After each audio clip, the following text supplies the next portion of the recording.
The Black Steel Elite front bumper by Fab Fours gives you that classic ranch design with a smooth plate finish.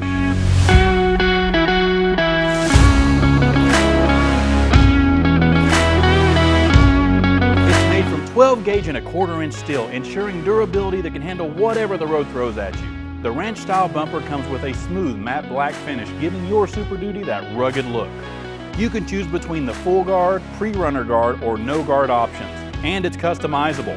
You can add a winch tray, D-ring mounts, a 2-inch receiver, or lower guards. And for those who need it, the Black Steel Elite comes with tow hooks as standard, because you never know when they might come in handy. And speaking of winch trays, this thing can handle a whopping 16,500 pounds. The Black Steel Elite accommodates the factory 360-degree camera.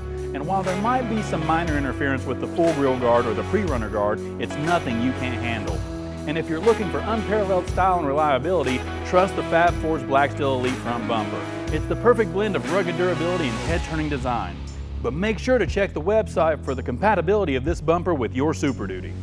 If you want to know more about the Black Steel Elite front bumper by Fab Fours, or just need help with installation, check out the store locator on the screen or in the description. Thanks for watching, and I'll catch you next time on In the Garage. Until then, keep exploring and have fun out there.